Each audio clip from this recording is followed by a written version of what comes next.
સમાચાર જોઈએ વિસ્તારથી। ભારતીય જનતા પાર્ટી દ્વારા હવે મંડળ પ્રમુખ બાદ હવે જિલ્લા પ્રમુખ બનવા માટે કવાયત હાથ ધરાઈ હતી, જેના ભાગરૂપે સુરત જિલ્લા ભાજપ પ્રમુખ પદ માટે પ્રક્રિયા કરાઈ હતી, જેમાં કુલ 16 જેટલા ઉમેદવારી પત્ર ભરાતા અનેક ચર્ચા જાગી છે। રાજ્યમાં હાલ ભાજપ દ્વારા સંગઠન પર્વ ચાલી રહ્યો છે, ત્યારે આ વખતે દરેક તાલુકામાં મંડળ પ્રમુખ બાદ હવે જિલ્લા સંગઠન પ્રમુખ બનવા માટે ચૂંટણી પદ્ધતિ શરૂ કરાઈ છે, જેના ભાગરૂપે સુરત જિલ્લામાં ભારે કશમકશ જોવા મળી રહી હતી। સુરત જિલ્લાના મંડળોમાં પ્રમુખ બનવા માટે હોડ જામી છે।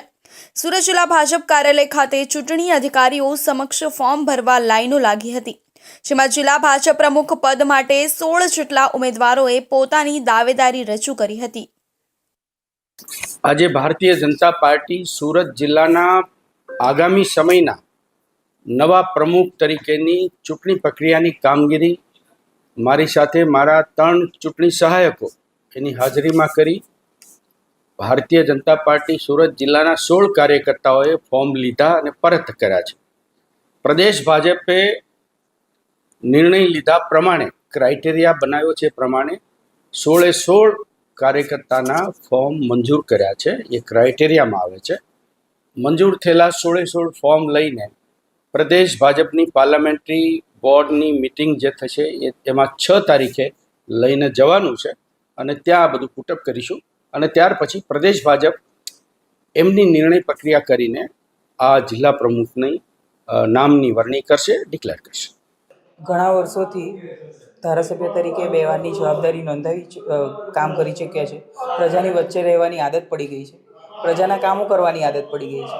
હમણાં પાર્ટીએ કોઈ જવાબદારી નથી આપી, તો કદાચ આ જિલ્લાની જવાબદારી આપે તો ચોક્કસપણે એને સારી રીતે નિભાવવાની ઈચ્છા ધરાવું છું। બેન, આજ દિન સુધી આજે હોદ્દો છે જિલ્લાનો સૌથી મહત્વનો, મહિલાઓને તક મળતી નથી, પક્ષ વાત કરતી હોય છે, આપ કેટલા આશાવાદ છો?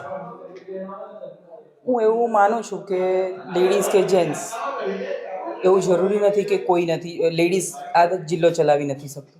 તમે એક વખત મહિલાને તક આપીને જો કઈ રીતે જિલ્લો ચલાવે છે એ તમે પોતે પછી ડિસાઈડ કરો છો કે મહિલાઓ પણ ખૂબ સારી રીતે જિલ્લો ચલાવી શકે છે। સુરત જિલ્લા ભારતીય જનતા પાર્ટી કાર્યાલય ખાતે ફોર્મ ભરવાની અને ઉમેદવારોને સાંભળવાની પ્રક્રિયા શરૂ કરાઈ હતી।